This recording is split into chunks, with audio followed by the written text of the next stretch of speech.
Ah, l'espace, l'univers. Tant de mystères pour peu de réponses. Mais qu'est-ce que nous savons vraiment? Et est-ce que c'est dangereux? Je vous dévoilerai aujourd'hui quelques dangers que l'humanité va devoir faire face, ou qu'elle a déjà fait face, par un monstre du système solaire. Celui qui nous a donné la vie et celui qui causera notre mort. Même plus tôt que vous le pensez. Vous l'aurez compris, je vais bien évidemment vous parler du Soleil. Le Soleil est une étoile de type naine jaune, d'une masse d'environ 1,9891 fois 10 puissance 30 kg. La distance de la Terre par rapport au Soleil est de 149,6 millions de kilomètres, ou très approximativement 150 millions de kilomètres. Pour te donner une petite idée, c'est comme si tu prenais ta voiture et que tu allais à 100 km/h. On va pas se mentir, t'es déjà à une bonne vitesse. Il te faudrait plus de 171 années sans jamais faire de pause pour atteindre le Soleil. Si maintenant tu prends un Airbus, un avion à 900 km/h, le voyage vers le Soleil prendrait 19 ans. Nous savons tous ce qui va se passer. Dans à peu près 5,4 milliards d'années, le Soleil aura succombé, sera mort. Avec un volume multiplié par 200, le Soleil sera devenu une géante rouge et cette étoile engloutira alors toute notre planète. Les derniers instants sur Terre seront invivables, les températures de plusieurs milliers de degrés, des mers bouillonnantes et les montagnes en train de fondre. Une fois tout l'hydrogène consommé, l'étoile commence à brûler et l'hélium à fusionner pour former du carbone. Elle se détruira alors elle-même de l'intérieur. À la fin, il ne restera plus qu'un cœur très dense et extrêmement chaud. Le Soleil sera devenu une naine blanche. Mais que se passerait-il si je vous disais que la Terre est vouée à une fin plus proche? Que me diriez-vous si je vous dis que la Terre a déjà failli y passer? Imaginons que ce que je vais vous expliquer est un événement aléatoire que les chercheurs ne peuvent pas prédire quand cela peut se produire. Et si je vous dis qu'en 2012, ce dont on va parler aurait pu provoquer plus de 1000 milliards de dollars de dégâts et mettre hors service les systèmes de communication? Et cela peut aussi provoquer des catastrophes bien plus dangereuses, comme la fin de l'humanité? Êtes-vous prêt à entendre la vérité sur ce qu'il va se passer? Tout ce que je vais vous raconter ne sont pas des mensonges, c'est bel et bien réel et prenez-en conscience. Toi qui es derrière ton écran d'ordinateur ou de téléphone, vous tous, vous êtes tous en danger, vous êtes tous concernés. Cela peut se produire dans un an, dans un mois, demain. Êtes-vous prêt à entendre ces phénomènes qui sont tellement extraordinaires mais aussi très effrayants venant de l'espace, venant du soleil? Êtes-vous prêt à entendre la vérité? Eh bien c'est maintenant, sur la chaîne Need More Space. Donc accrochez vos ceintures et on est parti.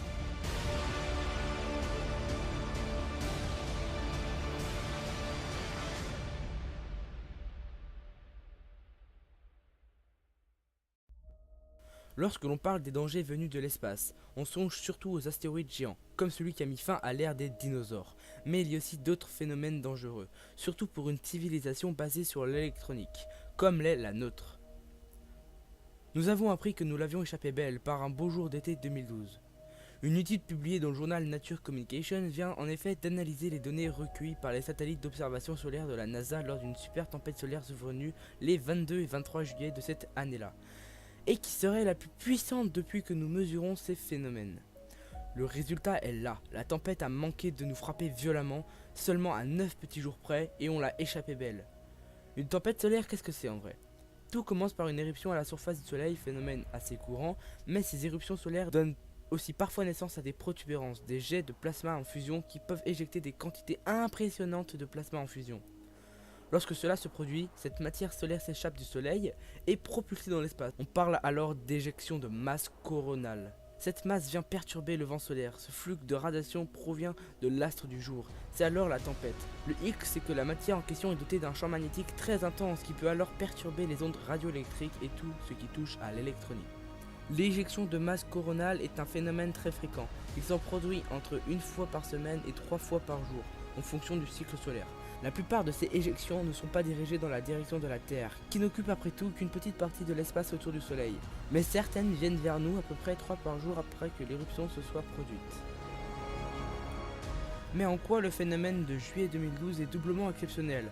2 éjections de masse coronale se sont produites à peu près 2 temps d'intervalle. Cela s'est passé de l'autre côté du soleil et ne concernait pas la Terre a priori. Seulement voilà, ces 2 éjections quasi simultanées suivaient une troisième de près.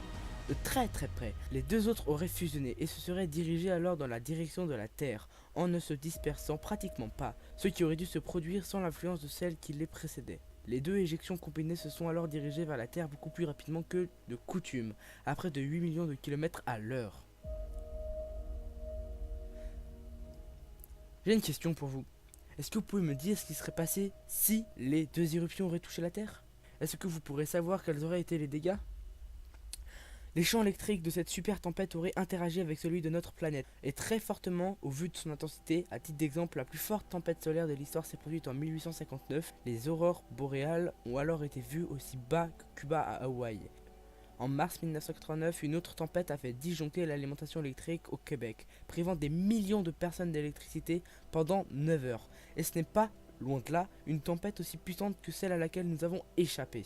Des fortes perturbations dans les réseaux de distribution électrique, circuits électroniques en surcharge, communications téléphoniques et GPS interrompus, les instruments des avions fortement perturbés, sans compter les dégâts occasionnés aux satellites. Un véritable chaos pour notre civilisation basée sur l'électronique. On pourrait très vite se retrouver avec un scénario de film de catastrophe. On estime que la tempête que je vous ai parlé, donc celle de 1959, se produisait aujourd'hui. Elle générerait plus de 2600 milliards de dollars de dégâts. La super tempête de juillet 2012 aurait été de cette magnitude.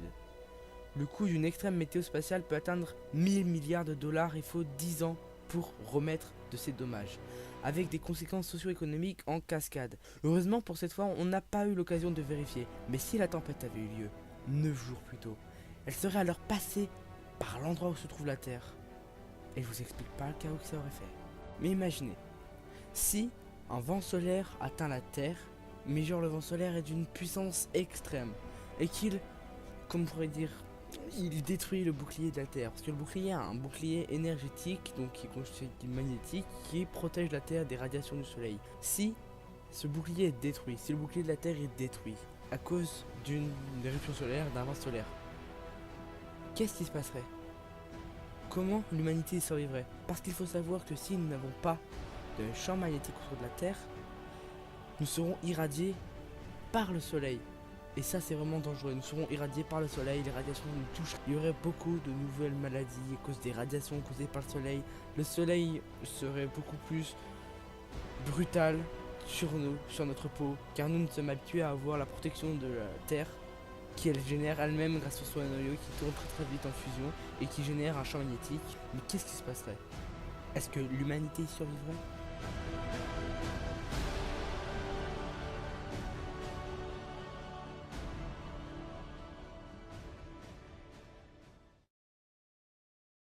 Et bien voilà, cette vidéo est maintenant terminée. N'hésitez pas à liker et à vous abonner pour le soutien. Et n'oubliez pas d'aller voir la vidéo introductive qui est la première vidéo de la chaîne faite par Raycon, qui introduit la chaîne et qui dit qu'est-ce qui va se passer. Par exemple, il y aura plusieurs séries sur la chaîne. Je vous laisse aller checker tout ça, mais je vous explique vite fait en quelques secondes.